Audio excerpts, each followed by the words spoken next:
Good morning. So I'm going to start off by introducing the panel, so they can actually introduce themselves, the panelists. Okay, so I will go first. Hey everybody, I'm Audrey McClelland. I blog at momgenerations.com, and I am a mother of 4 little boys that are 3, 4, 6, and 7. And I've kind of created this world. I used to work for Donna Karan in New York City, and when I left Donna Karan and went into the world of being a mom, I realized that one thing that was missing was the fashion and beauty advice for moms. So I set out on Mom Generations to really bring that easy, doable, practical fashion and beauty tips back to mothers. I felt if I had 4 little boys, then there have to be other moms out there. Kind of felt the same way that I felt about trying to get everything together. So I've been utilizing Twitter and Facebook and my YouTube channel and also my blog, just sharing my life. It's what I'm putting out there. It's myself, it's my family, it's my husband, tie everything in together and hone in on this topic of fashion and beauty for moms. Hi, I'm Jill Seiman. I write a blog called Glamour Mom, and I'm also the founder of a media marketing company called Highline Media. And in my prior life, I worked in finance, marketing and financing real estate deals. But similar to Audrey, when I became a mom 2 years ago, I saw a little bit of a hole in the market, in the blogosphere, for urban moms who still wanted that sophisticated experience, that high-end retail, that style, fashion, and beauty advice. And so that's when I started Glamour Mom, and very organically out of that, a lot of my colleagues were pursuing other opportunities and started asking questions about expanding their online presence, and that's how I decided to form Highline Media. I'm Adam Cohen, also known as Dada Rocks. So, it's kind of funny when you start hearing the panel say that there was a niche and there's a need for this. Very much so in the dad space when I started 2 years ago.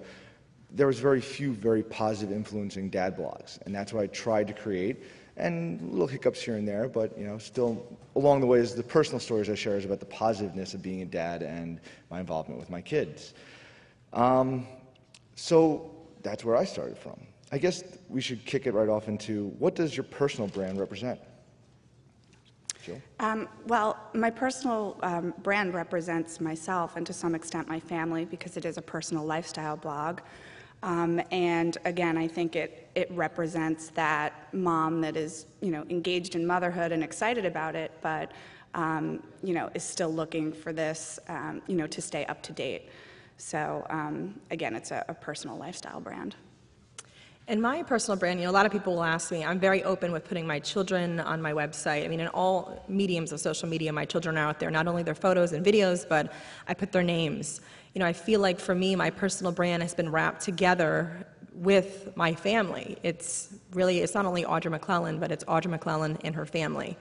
And I feel like that you don't know the true me if you don't see me in that role of a mom. If you don't see me, if I'll do videos and if my kids happen to make the cut, we don't edit them, they're just there. And I feel like, in trying to define a personal brand, especially as a blogger nowadays, I feel like that real, that rawness, that authentic piece of who you are needs to come through, because it's essential. I think that, we're looking to connect with readers online. They're going to connect with us if they see us in our everyday lives. So my personal brand has been wrapped up into that. It's myself who you see, and it's my family. So how have you seen your personal brand grow through the use of Twitter? Audrey, why don't you start? I started Twitter in 2008, and I actually remember, you go on the sites and you see what your first tweet was, and it was something about, here I am watching Blue's Clues. I wonder if anybody's watching this too. And I waited, and nobody got back to me, and I was like, what is this Twitter thing all about? But for me, I really utilized Twitter because I wanted traffic to my website. It was very basic. I started in 2009, early 2009, really going gung-ho and trying to really get readers back to my site. And what I stumbled upon was this community on Twitter, not only of other moms and dads and women who were trying to get pregnant, but brands. And for me, it was such a great way to just connect with them. It was easy, it was an equal playing field. I could be at home, relaxed, I could be at a conference like this and be able to connect. And for me, it was wonderful for them to see slices of my life through 140 characters that really reflect me. So I've used it. I know that we've chatted beyond this, but I get like 23% of my traffic to my blog from Twitter. So for me, it's been essential, and really, my blog supports my family. My husband and I do it together, and so for me, it's very important to track all the analytics to that. So I've really used Twitter tremendously to grow my brand, and it's been very helpful. I've also used Twitter to grow my brand, but a little bit differently. I happen to find that the majority of my traffic comes from other social media platforms and SEO, not necessarily Twitter. But what I do think Twitter is particularly useful for is connecting with other social media influencers and also PR and brands. So that, those types of partnerships and sponsorships have definitely expanded my brand. But my readership is not quite that sophisticated Twitter user. They're more, they're still newer to Facebook. So I use Facebook a little bit more to engage them, and Twitter more to engage with other influencers and brands. Well, I'll answer my own question because I've done it, and I definitely see where the tweet half-life has decreased tremendously, where you used to be able to put out a tweet and it used to be really valid for like 30 minutes. You used to see the bit.ly click-throughs kind of go up right when you put it out and then go down as it peaks off. But I think even more so now, Twitter's become more conversationalist. And being that so conversational, that very quickly your tweet kind of fades away. And I think that's why Twitter has tools like the promoted tweets, to really kind of keep up in that placement of them. So I think for my brand is that I kind of sometimes repeat some of the promotional material to draw traffic to my blog, which is a substantial amount. I'd say 35% of datarocks.com traffic comes to and from Twitter. Tools like Triber and some of the bad tools like that actually still draw a lot of traffic and actually is getting a real boost when you actually increase that network that you're like having people retweet you. So Twitter's definitely grown my brand a lot. So how do you keep your brand authentic? Well, because it is so personal, I try not to get caught up in the monetization, which is certainly a priority, which I know some people think is a bad thing. But I do get offered a lot of sponsorship opportunities, and I think it is a great way to grow my brand and increase my audience. But I'm just really careful and try to stay true to the message. And anytime I feel like I'm forcing it a little, or maybe it's not the right fit, I just say, okay, it's not the right fit, and I wait for the next opportunity. So I think that's, the easiest way to keep it authentic is to always, think about your reader, how they're going to perceive it, and if it's a fit, something I'm excited about and something I want to do. I agree exactly with what you said. I definitely feel like in this world of social media becoming more and more mainstream, especially in this mom sphere. We are obviously mom bloggers and a dad blogger, so we know this space inside and out. So we have seen like the numbers where there's 100 bloggers and then 500, and now everybody wants to be a mom blogger. I kind of have that feeling now when I'm talking with other people. But I think that that's the common answer, and I think it's the most simple. It's you can smell if a blogger is not being real and raw, and you can see it a mile away.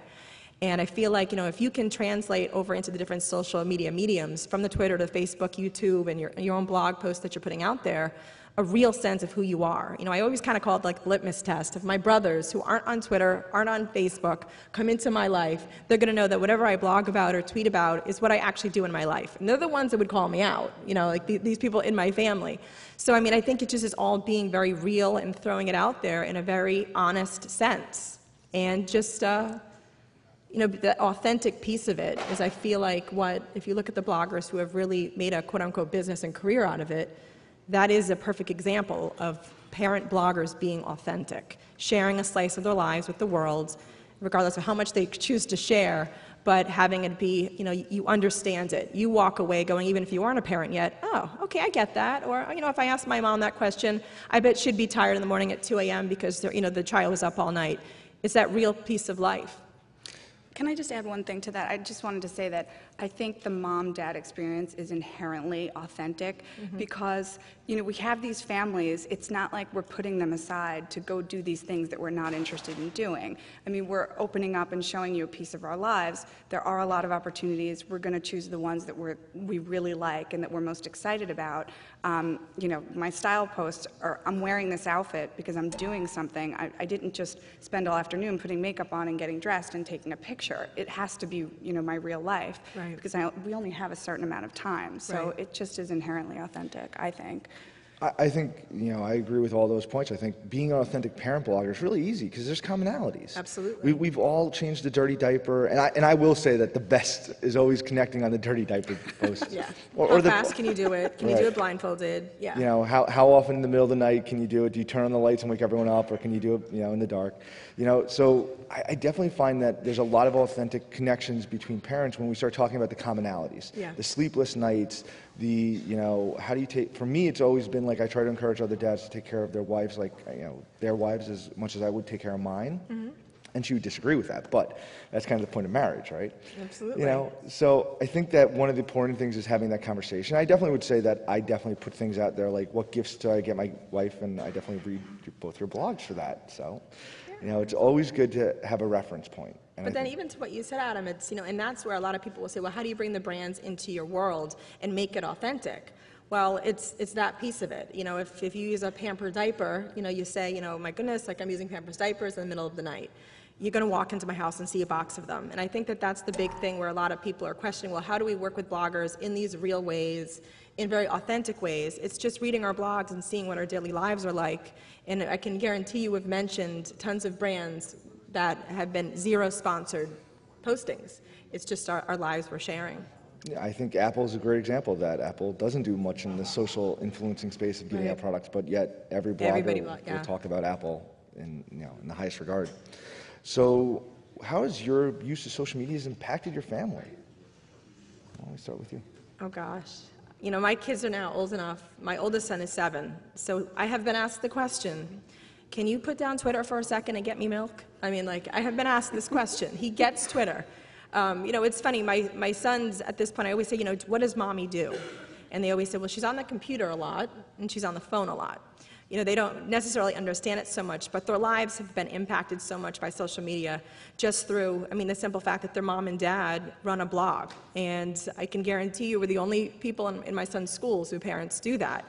They've had experiences, they get wonderful opportunities, vacations and toys that we get to review through our blog. But I think the simplest piece of it is that I feel like social media has taught my family, at least in the sense that we've kind of built something from nothing, and I've loved my sons to see that.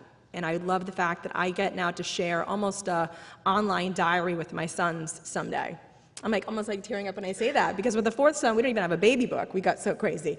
But he can look, we've chronicled their lives, and I don't know any other gift, I guess, better that I can give them. They're not always going to love the stuff that I blogged about, but it's there. And that for us, I feel like that impacts us and them tremendously. Yeah, my son is only 2, so he doesn't quite yet understand what I'm doing.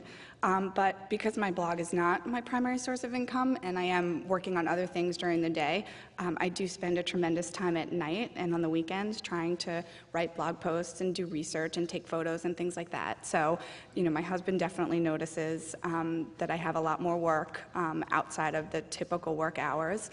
But I think overall, we've received a tremendous amount of amazing opportunities. Living in New York City, there are a lot of media events, and a lot of them really try to incorporate families. So, anytime people say, well, you're putting your family out there and you're putting your son out there, I just, the way I think of it is that, number one, I'm careful about the information I put out, but number two, what we receive in return is just so huge. The opportunities are absolutely amazing, things that we would never have been exposed to otherwise. I definitely agree. I think my son might not be as outgoing as he is if it was not for this world. So, to think that 2 weeks ago I was in LA having him being filmed on a TV show because of what Data Rocks has brought me in life is just, that has definitely impacted my life and definitely has made it, the worthwhileness. As I said, I have a 9 to 5, and then I have a 5 to 9, which is taking care of my son, a 9 to 11, which is taking care of my wife, and then from 11 to 2, Data Rocks. Don't ask me when I sleep. There's not much. He was emailing us at 2. 2 a.m. And really, we woke up okay, but we're not up at 2. We're not awake at 2. So I guess this is a great time to, we could take 1 question or 2 questions from the crowd and go from there. Any questions? Awesome. Do you worry about privacy? It's a great question. Yes, I do. I absolutely do. But I feel like now it's very difficult to go back and to start over. When I started in 2007, I never dreamed that it would evolve into what it has. I had hoped, but I had put the information out there, and now it's tough. I can't go back, and I'm okay with that. I don't release their school name. I don't release pieces of information like that. I don't put their friends on my blog unless I've got permission from their mother. So I try my best that I can under the conditions that I have now. All right. Thank you so much. Thank you.